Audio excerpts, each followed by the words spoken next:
to another installment of Metalhead Central, the show where I take an honest look at the harder side of music and give it an honest rating. This is episode 16, folks, and I'm on the road, as you can probably tell. For the first time, our show is emanating from somewhere other than the great state of Tennessee. We're in Arkansas, and today we're going to take a look at an album with a huge dichotomy between its music and its vocals. It's progressive death metalers Fallujah and their new album, Undying Light. It dropped March 15th on Nuclear Blast. I've talked way too much about this label, and we all know the type quality of material that should be expected from them.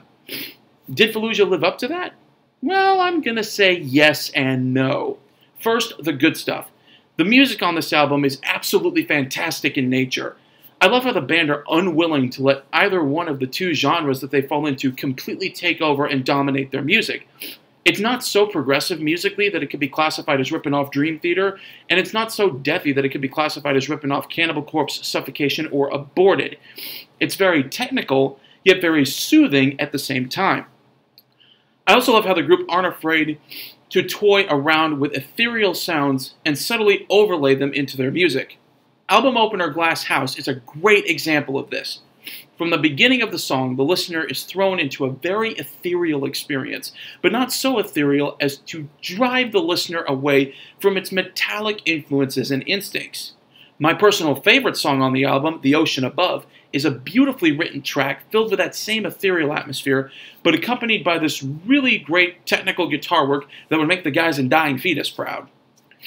Another thing I immensely enjoyed on this album was the drumming. I know I'm biased because I'm a fellow drummer, but whenever someone is able to take his drum set and make it fade into the track and become part of the ethereal mood of the song, then you know that it is excellent drumming.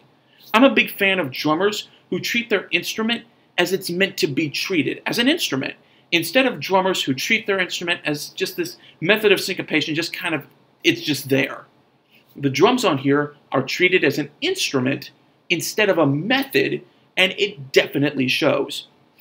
Now we come to the downside of the album, and the reason I refer to this album as a dichotomy. The vocals on here are some of the worst I've ever heard. I don't mind rough vocals at all. I run a program called Metalhead Central, so don't think I'm disgusted with the rough nature of vocals on this or any metal album. My problem is that they are done in this incredibly high register. I've never been a fan of those highly screeched vocals. No matter how melodic or heavy the backing instrumentation is, those types of vocals have never endeared themselves to me, and this album is no exception. After 2 songs, the vocals begin to grate on the ears, and soon you feel as if your eardrums are bleeding. Now, this is this vocalist's first effort with the band, so maybe he'll get better as his time in the band continues. But the vocals they really don't fit the music. I've seen online and in multiple threads that a lot of the band's fans prefer the old vocalist. Having heard both songs with him and with this new guy, I can say that I heartily agree with those fans. Their old vocalist had a lower growl that matched the music really, really well.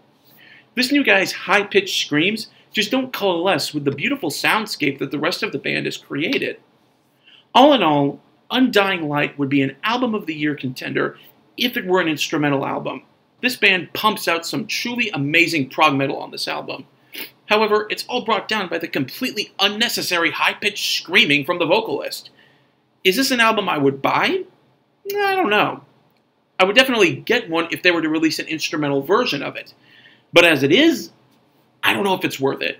I do recommend taking a listen to it, though, and especially listen to the guitar and the drum work, because it's fantastic. I'm giving Undying Light by Fallujah an 88 out of 100 on the YPS scale.